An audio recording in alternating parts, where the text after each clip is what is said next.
Hi, today we're going to look at drawing with shading when you may not have the best materials with you. So let's make a start.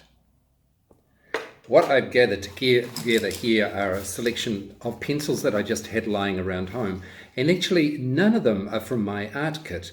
They're all probably HB pencils.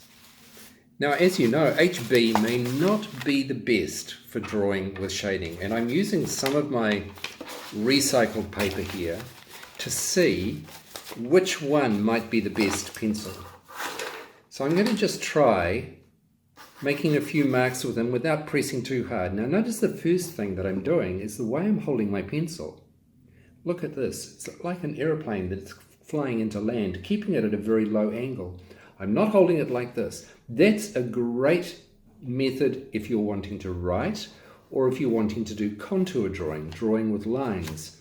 But if you want shading, you want a very, very low angle so that you don't get sharp lines. But you also want this because you can get the best sensitivity to pressure. You can get light and dark quite easily. So just have a look at that. Hold your pencil. See if you can hold it in the same position.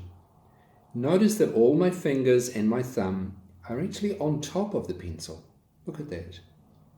So I'm just taking each pencil and I'm just doing them in turn. Really what I'm seeing is which of these HB pencils produces the darkest black, the softest, darkest black. And I'm keeping them in order here. Notice that the order of the marks is the same order as the pencils. So now I'm going to have a look at these and see which of these lines is the best. And I actually think that the darkest, softest blacks were the second and third pencil I tried. The second and third pencils were actually these. So I'm going to put the others away and I'm just going to use these pencils for my shading. So let's take a new piece of paper. And let's have a closer look at what we're doing here. So let's bring the camera a bit closer and let's have a look here. So remember the position of the pencil again. And what I'm going to try and do is produce a very, very pale shade. It's quite hard to do. You might notice that something that is happening already with my pencil lines is that I'm not strictly going in the same direction all the time. I'm changing the angle of my pencil ever so slightly. Now if we were to deconstruct this and show what direction the lines are going in, I will draw a strong line through here. There's one direction, there's another direction, there's another direction.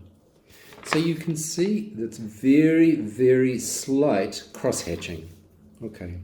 So I'm going to carry on, and what I'm going to do now, as I'm doing that, blending these lines together, is start going darker and darker by pushing a little bit.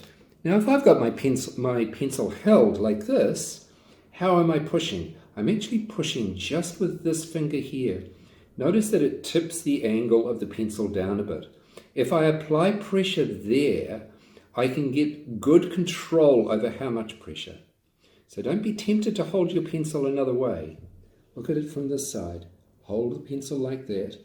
And now just pressing a little bit harder with that index finger, my front finger, pushing a little bit harder. Notice I might have to turn the pencil a little bit. I can roll the pencil as I'm doing this. Now if I want to get a really strong, dark tone or shade with an HB pencil, it's going to be hard. It's going to be difficult because usually we'd want to use maybe a 4B or a 6B at this stage, wouldn't we? A 4B would be very, very good for drawing the darker tones, and a 6B, but we can't. I don't have it. So I need to build up with layers. But notice the other thing. You might have already noticed that underneath this paper, I've got a hard wooden table. If I had this on a stack of papers, it would be hard to get the darker tones, the darker shades, because the pencil will produce the darker tones if the paper is hard, not soft. And we do that by making sure that we've got a hard surface underneath. Check that your surface does not have a texture. If it has a texture, the texture will come through in the drawing. I'm going to try this other pencil, which we also thought was quite soft, to see if I can get this going even darker. Now, I think that for HB pencils, this is not bad. Notice that I'm applying even more pressure now. Now, what I'm doing now is pulling up with this finger and pushing down with that finger. And I get double the pressure by doing that. Now, let's have a look. It's actually not too bad, remembering this is an HB pencil.